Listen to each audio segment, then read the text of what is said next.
Good morning students. कल हमने हमारी बुक क्षितिज की जो कविता स्टार्ट की थी नागार्जुन जी की, उसके पार्ट 1 यह दंतुरित मुस्कान के फर्स्ट पैरे की व्याख्या हम कर चुके हैं। आज हम सेकंड और थर्ड पैरे की व्याख्या करेंगे। सेकंड पैरा हमारा यहाँ से स्टार्ट है। तुम मुझे पाए नहीं पहचान, थक गए हो आँख लूँ मैं फेर, क्या हुआ यदि हो सके परिचित न पहली बार, यदि तुम्हारी माँ न माध्यम बनी होती आज, मैं न सकता देख मैं न पाता जान, तुम्हारी है दंतुरित मुस्कान। ये पैरा यहाँ तक, ठीक है। सबसे पहले इसका प्रसंग। प्रस्तुत पंक्तियाँ श्री नागार्जुन जी द्वारा रचित कविता यह दंतुरित मुस्कान में से ली गई हैं। कवि जब कई मास के पश्चात घर लौटता है तो उसकी दृष्टि अपने छोटे से बच्चे की निश्चल मुस्कान पर पड़ती है। वह उस मुस्कान से अत्यंत ही प्रभावित होता है। कवि के मन में वात्सल्य भाव जागृत होते हैं, जिनका वर्णन इन पंक्तियों में है। व्याख्या स्टार्ट करते हैं हम। कवि अपने नन्हे बालक को देखकर उससे पूछता है कि क्या तुम मुझे पहचान गए हो? तुम मुझे पाए नहीं पहचान, देखते ही रहोगे ऐन निमेष, थक गए हो आँख लूँ मैं फेर। कवि अपने नन्हे बालक से पूछता है कि क्या तुम मुझे पहचान गए हो? क्या तुम मुझे इस प्रकार एकटक देखते ही रहोगे? क्या तुम इस प्रकार मेरी ओर निरंतर देखते हुए थके नहीं हो? आँख लूँ मैं फेर, क्या हुआ यदि हो सके परिचित न पहली बार, क्या मैं तुम्हारी ओर से अपना मुंह फेर लूँ, अर्थात वह बच्चे की ओर न देखे।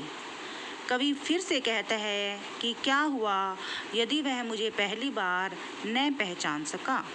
कहने का तात्पर्य यह है कि वह अभी बहुत छोटा है, किंतु भोला और सुंदर है।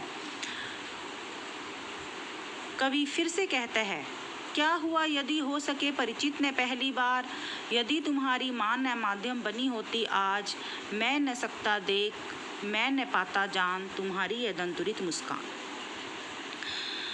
कवि कहता है कि हे सुंदर दांतों वाले मेरे बच्चे, यदि तुम्हारी माँ मेरे और तुम्हारे बीच माध्यम न बनी होती तो मैं कभी भी तुम्हारे सुंदर कोमल रूप और तुम्हारी मधुर मुस्कान को देख न पाता। कवि के कहने का भाव यह है कि संतान और पिता के बीच संबंध जोड़ने का माध्यम माँ ही होती है।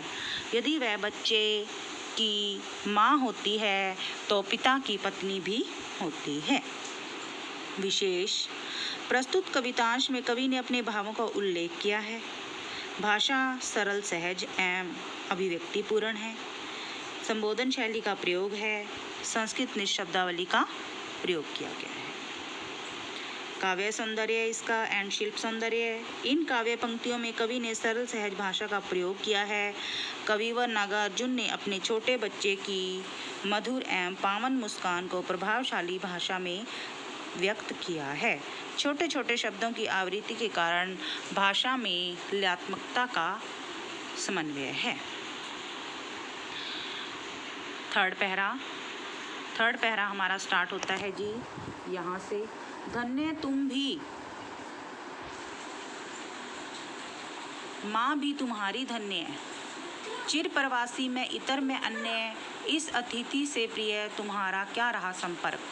अंगुलियां माँ की कराती रही हैं मधु पर, देखते तुम इधर कनखी मार और होती जबकि आंखें चार, तब तुम्हारी दंतुरित मुस्कान मुझे लगती बड़ी ही छविमान। यह पैरा यहाँ तक। ओके, अब हम इसकी व्याख्या करेंगे। प्रसंग पहले वाला ही रहेगा, इसके बाद इसकी व्याख्या। कवि शिशु को संबोधित करता हुआ कहता है कि तुम सौभाग्यशाली हो और तुम्हारी माँ भी अत्यंत ही सौभाग्यशाली है। धन्य तुम माँ भी तुम्हारी धन्य, चिर प्रवासी मैं इतर में अन्य। मैं तुम दोनों के प्रति आभारी हूँ। मैं तो बहुत लंबे समय से घर से बाहर हूँ, इसलिए मैं तो बाहर वाला वह कोई दूसरा हूँ। इस अतिथि से प्रिय तुम्हारा क्या रहा संपर्क, अंगुलियां माँ की कराती हैं मधु पर। मेरे प्रिय बच्चे, मैं तो तुम्हारे लिए किसी अतिथि की तरह हूँ।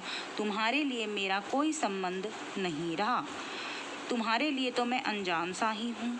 मेरी लंबे समय की अनुपस्थिति में तुम्हारी माँ ही आत्मीयतापूर्ण तुम्हारा पालन पोषण करती रही है, तुम्हें अपनी स्नेह देती रही है।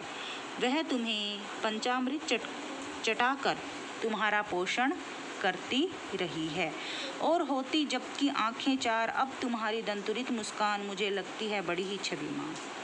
तुम मेरी और बड़ी हैरानी से कनखियों से देख रहे थे, तब भी मैं कनखी मार यानी कि तिरछी नज़रों से अचानक तुम्हारी और मेरी नज़रें मिल जाती थी और मुझे तुम्हारे चमकते हुए दांतों से युक्त मुस्कान दिखाई दे जाती है।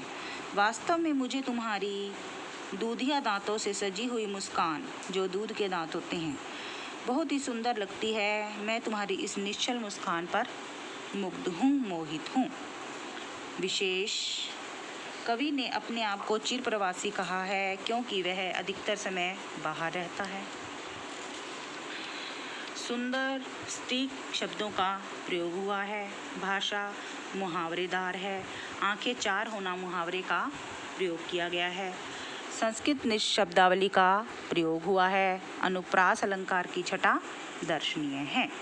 इसके साथ ही तत्सम एवं तद्भव शब्दों की भी व्यवहारिकता का समावेश है। अलंकारों के सफल प्रयोग से भाषा को अलंकृत रूप में प्रस्तुत किया गया है। ओके स्टूडेंट्स, ये थी हमारी जो नागा अर्जुन जी की कविता, हमारी क्षितिज की बुक की छठी कविता। यह दंतुरित मुस्कान के